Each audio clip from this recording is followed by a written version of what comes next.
Welcome back to Book Club. So, today we are going to get started on To Kill a Mockingbird, and after this we're going to Go Set a Watchman, and as we've previously discussed, Go Set a Watchman was never intended to be published as a freestanding book. It was the first draft of To Kill a Mockingbird, and in conjunction with obviously a very clever editor, Harper Lee chose to pull one story out of Go Set a Watchman and elaborate upon that and created what is widely considered to be one of the finest works in 20th century American literature. And when we're through with that, we're going to talk a little bit about Austen marriages again. And this time, it's going to be Persuasion. So, we'll be back in a minute.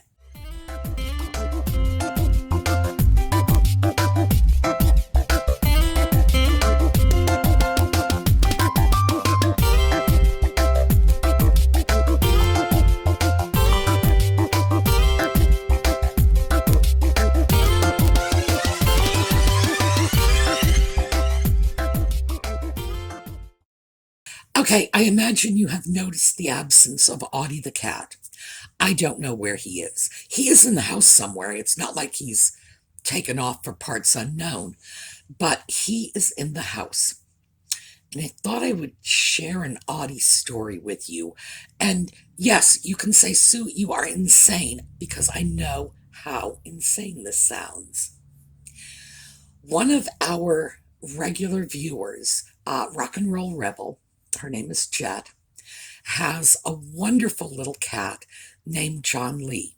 And John Lee looks like he could just be Audie's baby brother. Well, as part of the therapy for my Bell's palsy, I have to talk all the time. So naturally, most of my talking is directed at Audie the cat. I read him my emails. Something comes in, he gets to see it, because he spends most of his time in my lap anyway. So I'll get an email, there'll be a video attached. It's like, oh, look. And let me show you a couple of John Lee videos. Here comes Pink Ball. Come here. Sit. Sit. Sit. Come on. Sit. Sit. Good boy. What do you say? Please, Mommy. Please, Mama. I want my pink ball. You want to say it one more time? Say, please, Mama. Good boy. Go get it. Oh, you got it. You got the pink ball. The pink ball is the best toy ever. He will not let go of his pink ball. He's gonna kill it now. Sit. Say please. Say please. Good boy.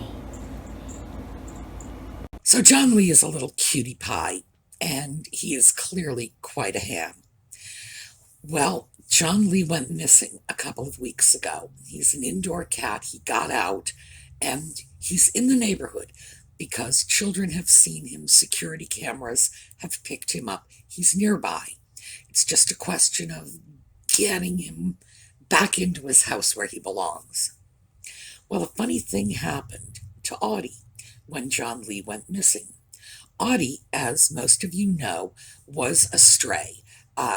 He lived on his own until he eventually adopted me. And when he adopted me, he was not going to become an indoor cat. So we came to an understanding that he would be allowed out in the morning. And, we get up 5:30, 6 o'clock, he gets to go out. And then he would come back for his breakfast. And later I would let him have another little outie in the afternoons. Well, Audie is not going out anymore. As soon as John Lee turned up missing, Audie decided he wasn't going out. Now, my first thought naturally, was, oh, I'm reading emails to him. He hears my voice. I'm there that I'm concerned, and he's reacting to that changed emotional climate. And all he's a cat, right? I mean, this is not an adult human. All he can process from this is cat outdoors bad. Okay, perfectly reasonable. Then it starts getting a little weirder. Um, Jet, and that's John Lee's mom, had sent Audie a collar. And I took the collar out, I jingled the bell, I showed it to him. I said, this is going to be your next collar when you wear this one out. Because going in and outdoors, he really does put a lot of use on his collars. So for the first time in 5 years, he took his collar off. I don't know where it is, it's gone. Somewhere in the house. I can't find it, period. Collar's gone. So I put the new collar from Jet on him. And I added bells because I like to give the local vermin a fighting chance. And for the first time ever, he took the bells off his collar. So I thought, what is this? He's not going out, and now he wants the collar he got from Jet. He doesn't want bells on it. He wants it just as she sent it. And now I'm starting to wonder exactly how much he does understand. I start reading emails to him. Does he know what's going on? Is he going to get my credit card numbers? Is he going to start ordering cat toys online? I really, really think I need to be much more careful about the information I'm sharing with this cat, because I'm not sure what he's doing with it anymore. All right, so right now he is off hiding somewhere, sleeping. Very traumatized because I'll hold a door open for him and say, you can go out if you'd like, and so he has to run away. Who knows what's going on? It's interesting. I'm wondering what's going to happen when John Lee comes home, if he's going to feel like he can go back outdoors again. And of course, I'm hiding the credit cards. So that's my Audie news. All right, To Kill a Mockingbird. It won a Pulitzer Prize, and To Kill a Mockingbird and the original draft, Go Set a Watchman, it's all Harper Lee ever wrote. And in a way, I can understand that. When you start out at the top, you kind of got nowhere to go but down. Who knows? Perhaps she thought that any subsequent work would be compared unfavorably to Kill a Mockingbird. And since most other works cannot stand up to that, perhaps.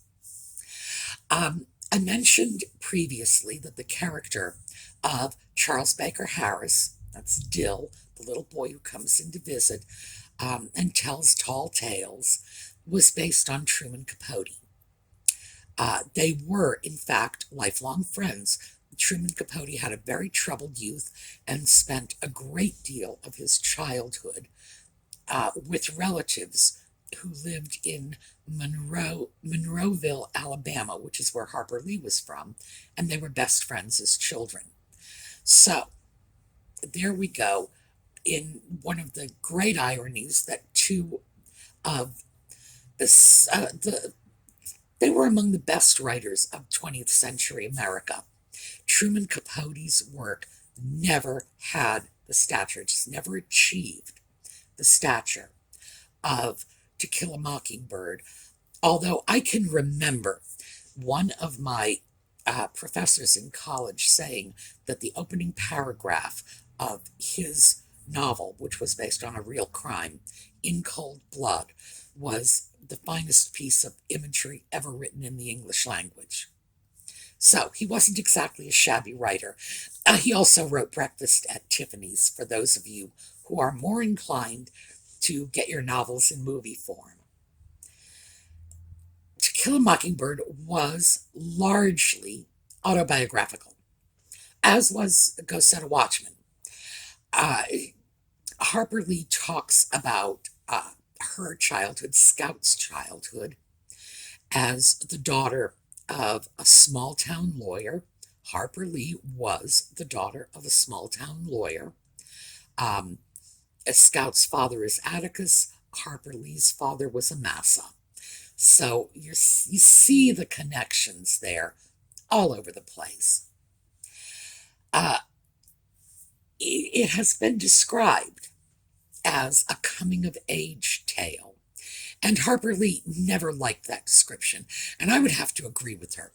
I could easily see someone referring to Go Set a Watchman as a coming-of-age tale, but given the fact that our narrative protagonist here, because we hear this all from Scout's point of view, given the fact that it carries from, I believe, the time that she is about 5 or 6 up until she is 9, I don't see that as a coming-of-age tale, because certainly no one could consider her to be of age at age 9. So I think that's a bit of a stretch. The book is ultimately about race relations in the South in the first half of the 20th century. That is essentially what it is. Racial distinctions, class distinctions, the difference.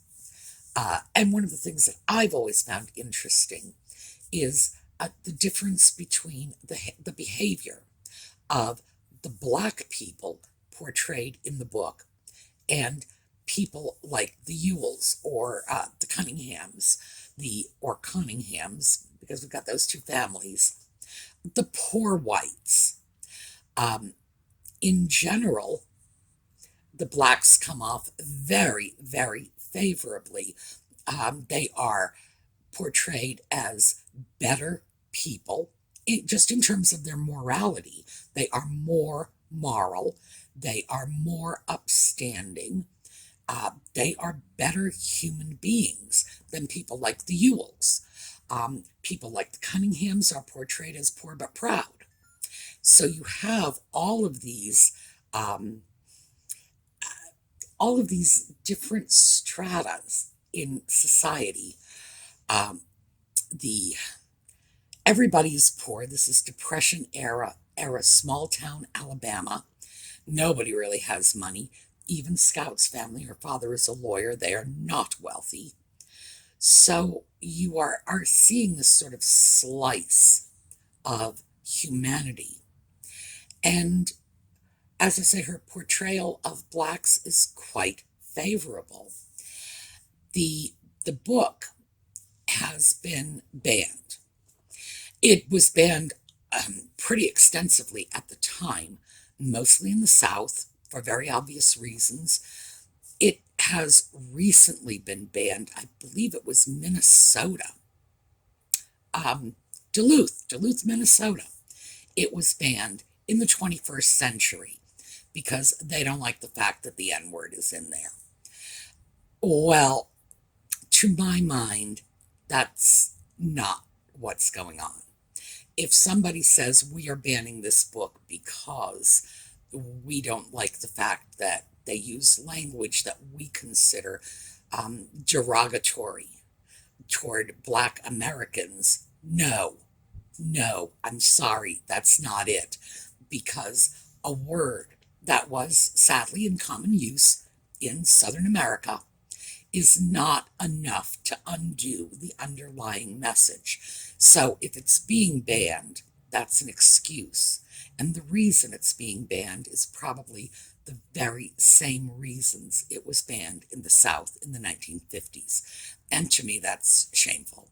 But, the same thing happens with Huckleberry Finn all the time. Great American classic, frequently banned, even though the message is very race positive. What can I say? You can pull the sheet off the Klansman, but, you still got a Klansman underneath. And there are people who will use any excuse to try to avoid dealing with literature that portrays positive race relations. It's awful, but it's true. So, there's my political 50 cents worth. At this point, we should be well into To Kill a Mockingbird.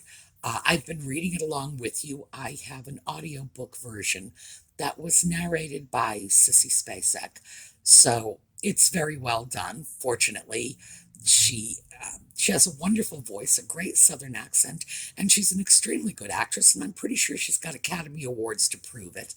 So there you go.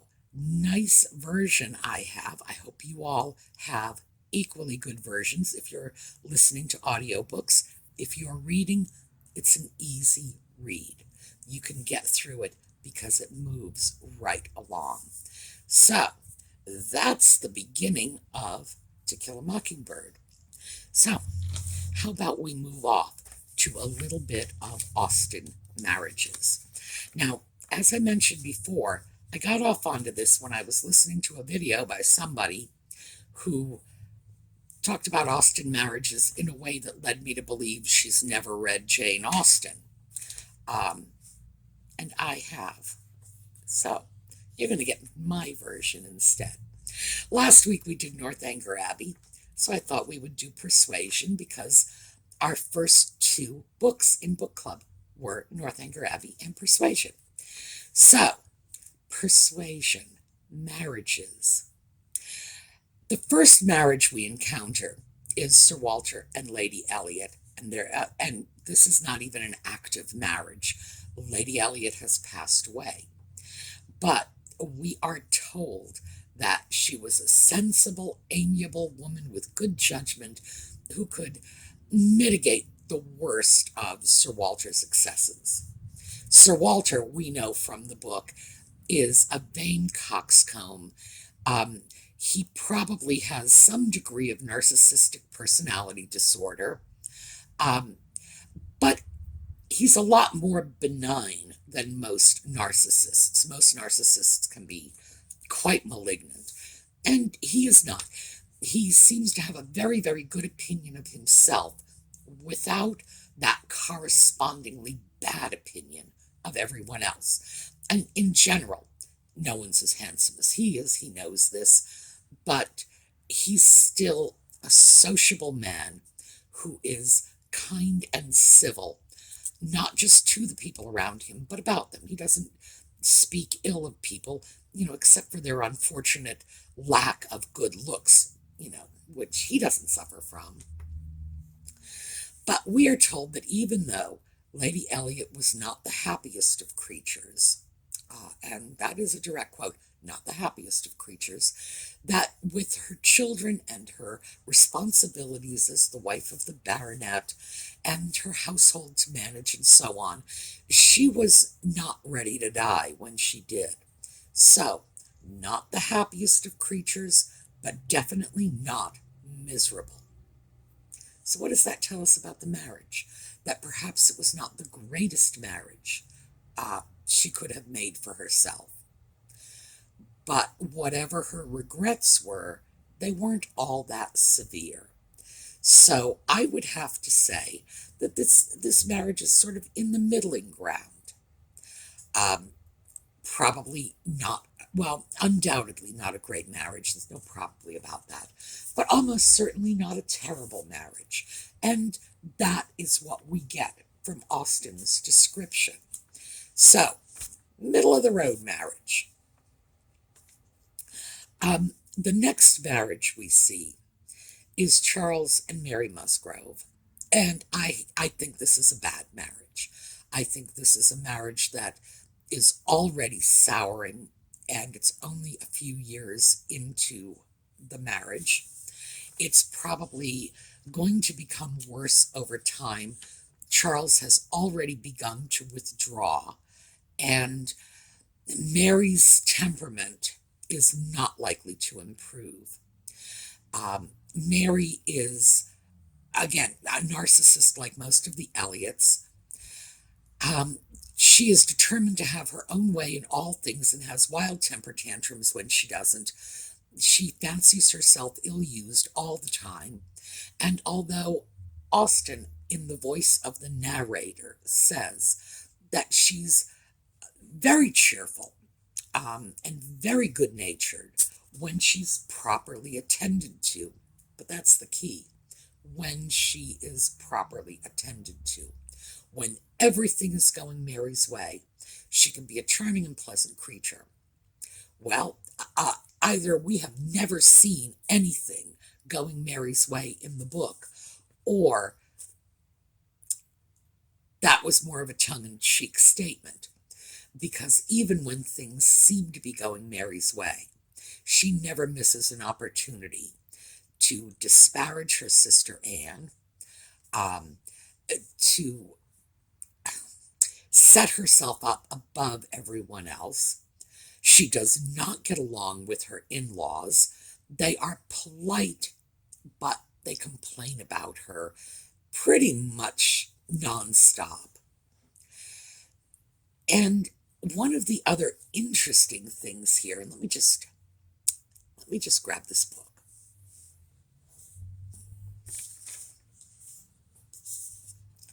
It's Persuasion.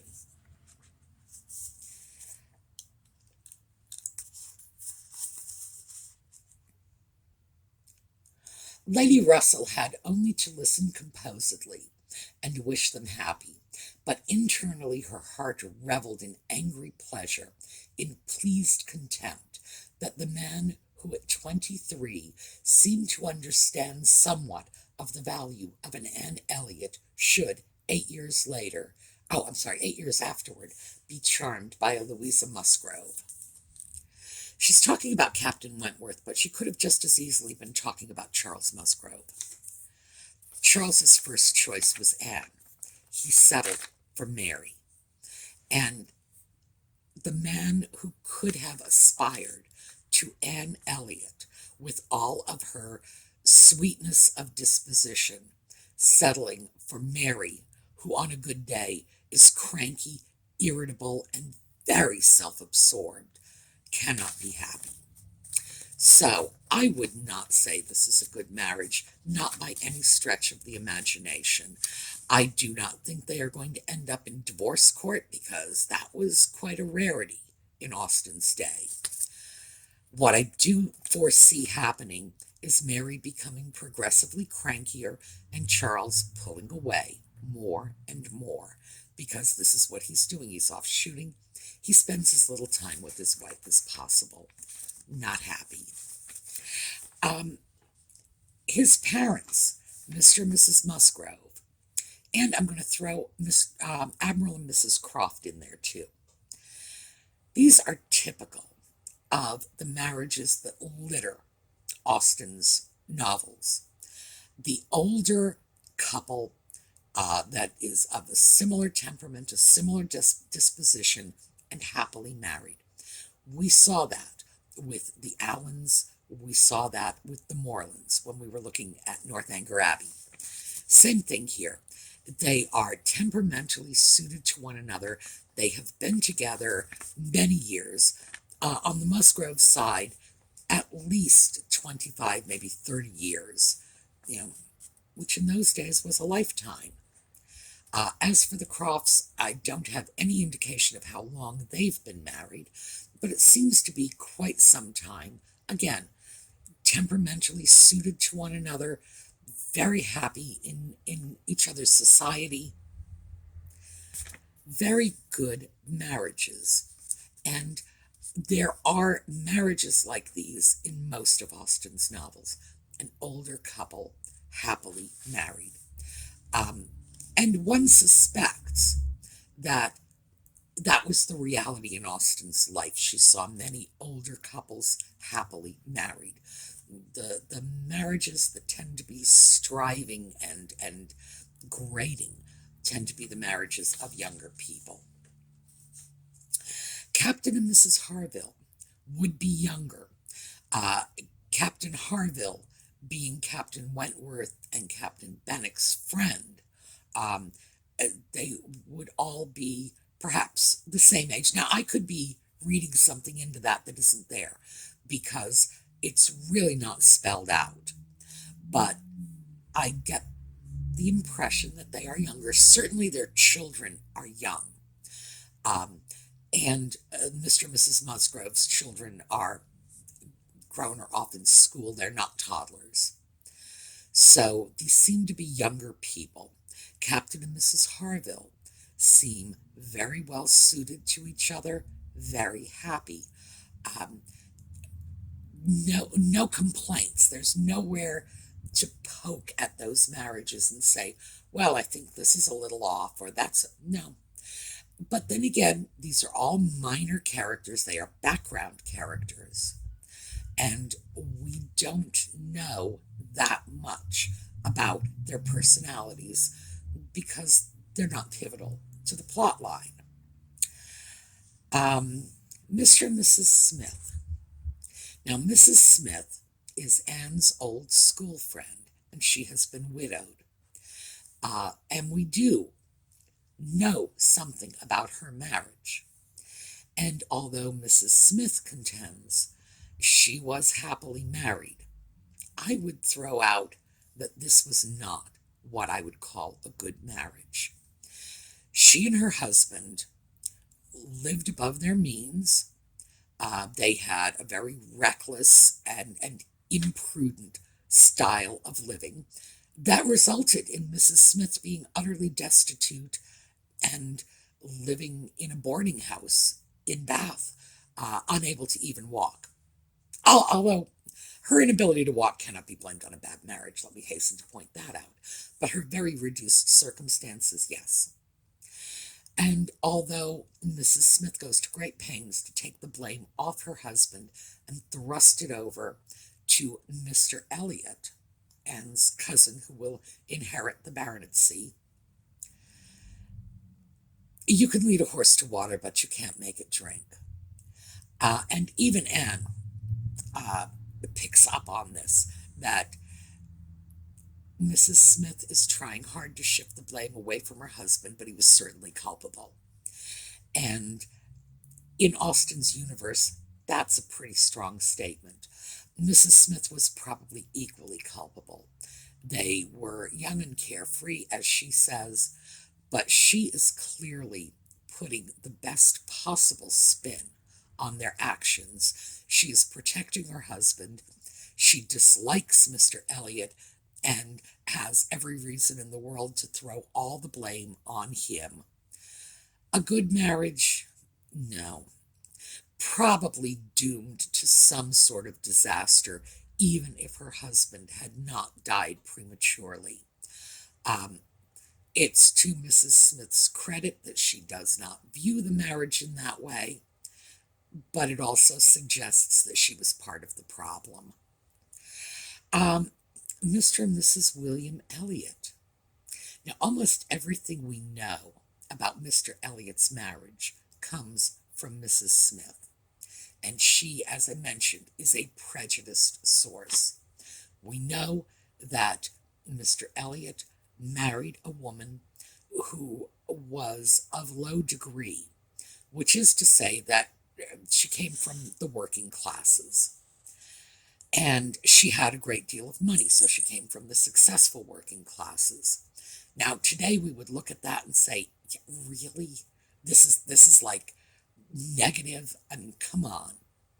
Well, she was well educated. She was reasonably polished. She was introduced to society by cousins who were obviously of a higher station in life, so they could introduce her.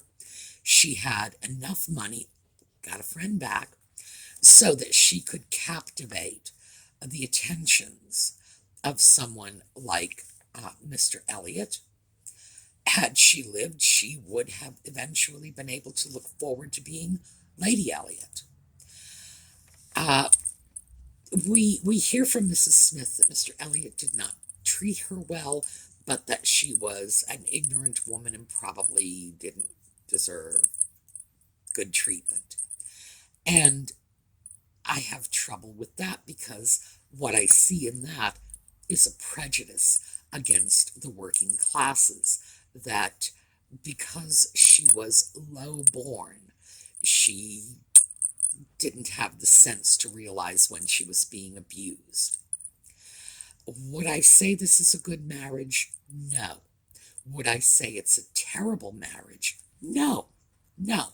I would say this is probably on the middling low level, sort of,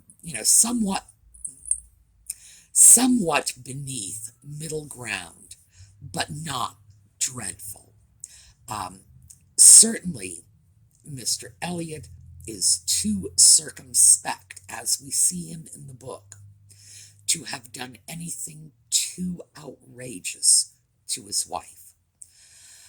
Beyond that, it's hard to say, because again, as I say, we get our information almost exclusively from a source that Austen tells us is prejudiced. So, that one, and again, we're touching on a marriage that we haven't actually seen. We're getting it secondhand. Lady Russell had also been married. We know nothing about her late husband.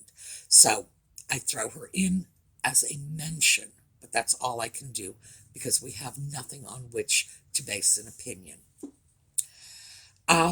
Henrietta and Charles Hayter. So Henrietta Musgrove has been interested in Captain Wentworth, a little infatuated maybe, but she has had what appears to be a long-standing understanding with her cousin Charles Hayter. His side of the family is less affluent than she is, but he's well educated. He is a clergyman, and they have known each other all their lives. Their homes are in walking distance. They go back and forth, and the families seem to support the marriage. I would say, by virtue of the fact that Charles and Henrietta have known each other for their entire lives, they can rely on the support of their families, because it's the same family. They're first cousins. The British like that. Austen likes that. We had a lot of first cousin marriages in Austen. Because of all these factors, they probably have an excellent chance for having a very good marriage. Next, Captain Benwick and Louisa Musgrove. So Captain Benwick has been engaged to Captain Harville's sister, and she died. And he and Louisa, by virtue of the fact that they were thrown together in Louisa's recuperative period following her head injury, develop an attachment. And what could be more natural? Captain Benwick is a romantic, and that's with a capital R. I'm not using the word the way we use it today, meaning of a romantic disposition. I'm referring to the Romantic era in literature, in poetry. This is the era of Lord Byron. And Captain Benwick is a romantic. He has lost his first love to death, which every romantic hero must do. It's like it's practically carved in stone. You must be mourning over your dead love. And here, he gets a young woman who has fallen, hit her head, is unconscious, and is about as close to dead as a live woman can be. It must be like a dream come true for him. Furthermore, she's traumatized by her injury. Austen gives us a good description of Louisa's behavior following that bad fall. And as she recovered, and she can't bear loud noises, and she just sits quietly, we see post-traumatic stress disorder. It's very clear. Now, they wouldn't have known it at the time, and frankly, we wouldn't have recognized it 50 years ago because we didn't understand PTSD. We do now, and we know Louisa got it. So, we've got Benwick, who is grieving and in a very depressed state emotionally. Louisa, who's traumatized and for a period of time was almost dead. Yay! And the two of them are getting together. I would say, oh yeah, has the makings of an excellent marriage. And not just because I think that Bennick probably has a touch of necrophilia in his character, but because Louisa needs a calm, quiet, low affect individual in her life to help her get past the trauma. Bennick needs a woman who needs him to help him get past the grief. In a few years, I would predict that Louisa will regain more of her former high spirits. And Bennick, remember, Bennick is a naval captain. This is not some guy hiding in corners. This is a naval officer who has risen to the rank of captain, which means he can be relied upon to have a cool head in a crisis and not shrink from violence, extreme violence, if it comes to it. So, as time wears on, I would be willing to bet that Louisa will become more and more like her old lively self, and Bennick will become more and more the man of action that we must presume he was prior to the loss of his late fiancée. I think this one has every prospect of being a good marriage in the short term while they are both so needy, and even a great marriage in the long term when they can pull each other out of this state. So, that's my sort of Criswell predicts on this. Anne and Frederick. Of course, this is the marriage we're all looking forward to. I think this is going to be one of Austen's great marriages. They are not children. They are temperamentally suited to one another. They are intellectually compatible as adults who have carried each other in their hearts for 8 years, learned from their mistakes, resolved never to make those mistakes again. I think they're going to go off and really live happily ever after. And I don't often think that Austen marriages, the marriages between the hero and heroine, are going to work out like that, as you saw from my take on Northanger Abbey. I do not have high hopes for Catherine Morland and Henry Tilney. I don't. I do have high hopes for Anne Elliot and Frederick Wentworth. So, Austen marriages. Let me know what you think in the comments, and we're going to continue reading To Kill a Mockingbird. When we finish, we're going to go through Go Set a Watchman, and for most of you, Go Set a Watchman is going to be a new take on this. So, I am looking forward to it. I will see you all tomorrow morning. Have a terrific day.